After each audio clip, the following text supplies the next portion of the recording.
1, 2. Asante sana. Tunashukuru Kristo kwa siku ya leo ambaye amekuwa nasi, ametuongoza tena. Tumefika masaa haya ambaye tunaanza vipindi vyetu.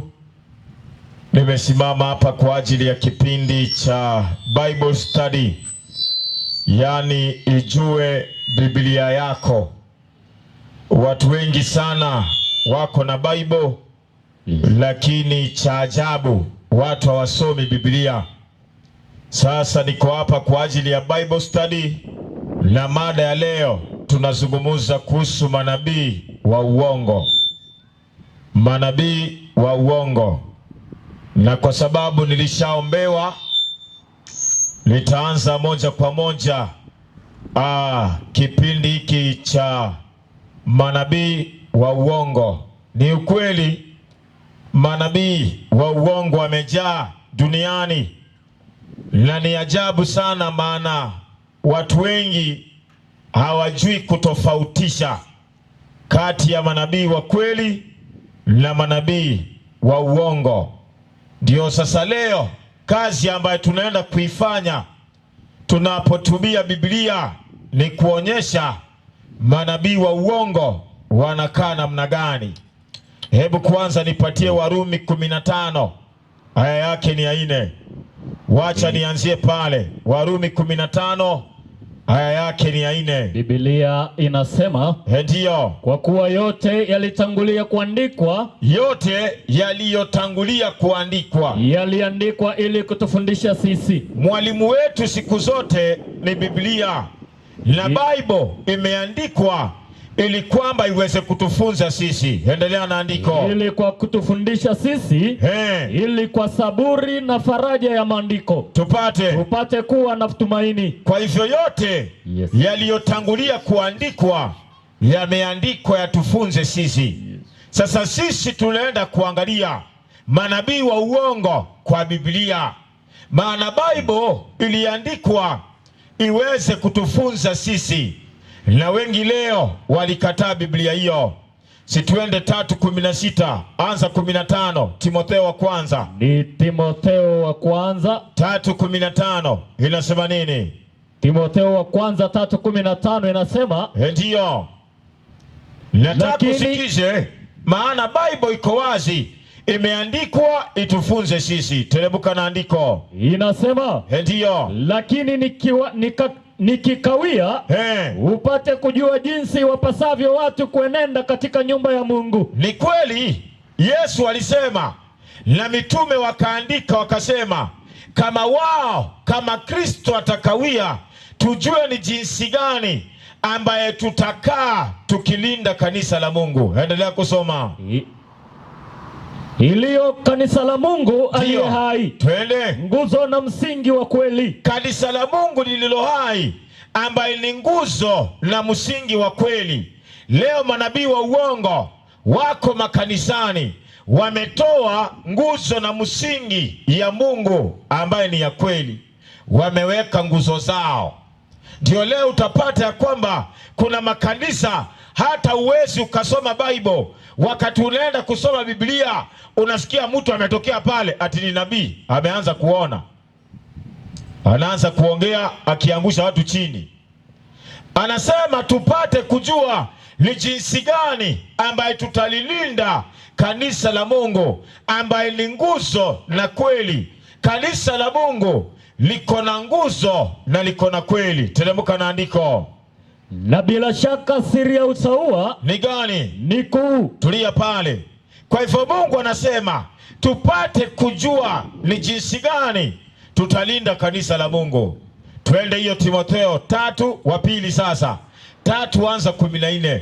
Timotheo wa pili 3 aya yake ni ya 14. 3:14 inasema, ndio, bali wewe ukae katika mambo yale uliyofundishwa. Anasema ya kwamba wewe mwanadamu yeyote anayesikiza sauti hii, ukae katika maneno yale uliyofundishwa. Kwa nini? Na kuhakikishwa. Twende. Maana unajua ni akina nani ambao ulijifunza kwao. Lazima uangalie ni akina nani. Kwa Kiingereza tunauliza who is your teacher? Unaweza kuwa kanisani lakini mwalimu wako ni nani? Ndio Mungu anasema kaa katika yale maneno ya kweli ambayo ulifundishwa, maana unajua ni akina nani ambayo wanakufunza. Teremka na andiko. Na ya kuwa tangu utoto umeyajua maandiko matakatifu. Kumbe hakuna mtu leo atajitetea aseme ya kwamba hakujua ukweli. Ati tangu utoto tumeyajua maandiko matakatifu ambayo yaweza kukuhekimisha hata upate wokovu kwa imani iliyo katika Yesu Kristo. Kwa hivyo maandiko matakatifu yanaweza kukuhekimisha hata upate amani katika Kristo Yesu. Endelea kusoma. Kila andiko lenye pumzi ya Mungu lafaa kwa mafundisho na nini? Na kwa kuonya watu makosa yao, na kwa kuwaonya watu makosa yao. Twende. Na kwa kuwaongoza, na kwa kuwaadibisha katika haki, na kwa kuwaadibisha katika haki. Twende. Ili mtu wa Mungu awe kamili, ili mtu wa Mungu aweze kuwa kamili. Amen. Amekamilishwa apate kutenda kila tendo jema. Ndio wewe ukuwe kamili, umekamilishwa upate kutenda kila tendo jema. Na ndio tunaangalia, twende Methali 30 aya yake ni ya 5. Na ndio tunaangalia, maana Mungu anasema ya kwamba tangu utoto tumejua maandiko matakatifu. Na ndio tunaenda polepole tuangalie kama sisi tunajua maandiko matakatifu. Je, kwa maandiko haya manabii wa uongo wako? Na kwa maandiko haya manabii wa ukweli wanapatikana? Teremka na andiko. Andiko linasema, ndio, kila neno la Mungu limehakikishwa. Kila neno la Mungu limehakikishwa. Yeye ni ngao ya waaminio. Yeye ni ngao ya waaminio. Twende. Usiongeze neno katika maneno yake. Na Mungu alipeana onyo ya kwamba katika maneno yake usiongeze neno. Twende. Asije akakulaumu. Asije akakulaumu. Twende. Ukaonekana muongo. Kwa hivyo watu ambaye wataongeza neno kwa maneno ya Mungu watalaumiwa. Na ndio kitu sisi tunaogopa sana. Kitu tunaogopa sana ni kuongeza. Sisi tunasema Biblia vile ilivyo. Mambo ya kuongeza tunayaogopa sana, maana ukiongeza laana zitakujia. Ndio sasa tunauliza swali, maana leo katika dunia watu wanatokea wanasema wao ni manabii, na wanasema wameitwa na Kristo, na wanasema wanaongea na Mungu. Leo wamejaa. Kwa mfano, kuna ule nilikuwa naona kwa mtandao ati anaambia washiriki wapeane 3,000 kwa bahasha. Mungu amempatia eka 10 ya shamba, aende awashikie sehemu yao. Na mtu na akili yake, ameenda amesoma primary, ameenda high school, ameenda university, na akili yake anatoa 3,000. Ati pastor anasema, ati nabii amesema ya kwamba Mungu amempatia eka 10. 3,000 ukashikiwe shamba binguni. Yaani yeye ni buroka. Yeye nabii huyu ni buroka. Yeye anakuja na buroka.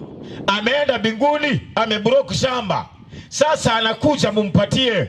Na nikaona mwingine anaambia washiriki ya kwamba wapeane 1,000 apeleke majina yao iandikwe kwa kitabu cha uzima. Ili vitu zinafanyika na watu wanatoa. Ati pastor wetu, nabii wetu amepewa shamba, nabii wetu ameongea na Yesu. Yesu akamwambia, wewe nimekupatia nafasi ya watu 300. Hebu sikia hiyo uongo. Ati Yesu amempatia nafasi ya watu 300. Sasa amekuja duniani anaambia watu toeni 1,000 niende niandike majina yenu kwa kitabu cha uzima. Manabii wa uongo wamejaa, na Yesu alijua watakuwa, ndiye akapeana onyo kali sana. 24 kitabu cha Mathayo. Mathayo 24 aya yake ni 24. 24 nasema, ndio, kwa maana watatokea makristo wa uongo. Kristo alijua nyakati hizi za mwisho watatokea makristo wa uongo na nani? Na manabii wa uongo. Na watatokea manabii wa uongo. Twende. Hao watatoa ishara kubwa na maajabu, wapate kuwapoteza kama yamkini hata walio wateule. Ati watapoteza hata wateule. Anasema watatokea makristo wa uongo, alafu na manabii wa uongo, na watatoa ishara kubwa. Number one, ukitaka kujua jamani wa uongo, angalia nabii ambaye anasema anafanya ishara. Yesu leo atumii ishara kuokoa watu, hapana. Yesu alikataa tabia ya kufanya maishara ama mamiujiza. Ndiye anasema jihadharini, usipojihadhari utapatikana kwa mtego. Hiyo ni wewe ujihadhari, usipojihadhari unapatikana pale. Ndiye akasema tujihadhari na manabii wa uongo. Wanakuja kama wako aje? Maana ni ngumu sana watu waweze kuwaelewa. 7:15 kitabu cha Mathayo. Hawa manabii wa uongo wanakuja kwa njia gani? Mathayo 7 aya yake ni ya 15. Maandiko yanasema nini? Jihadharini na manabii wa uongo. Yesu anarudia, anatuonya, anasema jihadharini na manabii wa uongo. Watu wanaowajia wamevaa mavazi ya kondoo. Wakikuja wamevaa mavazi ya kondoo, lakini kwa ndani ni mbwa mwitu wakali. Wapendwa, jihadharini na manabii wa uongo. Wakikuja wamevaa sawa, wao wakiingia wamevaa sawa, lakini kwa ndani ni mbwa mwitu wakali. Nitakuambia kwa nini Mungu alitumia jina la mbwa mwitu. Tunajua mbwa mwitu ni mlafi, si ndio? Mbwa mwitu ni mlafi, anakula mpaka mifupa. Mbona hakutumia mnyama mwingine, akatumia mbwa mwitu? Hawa manabii wanapokuja, wao Mungu wao ni tumbo. Hawana haja na roho zenyu. Wao wako na haja na tumbo policy, tumbokrasi. Hiyo ndio shida yao. Yani wao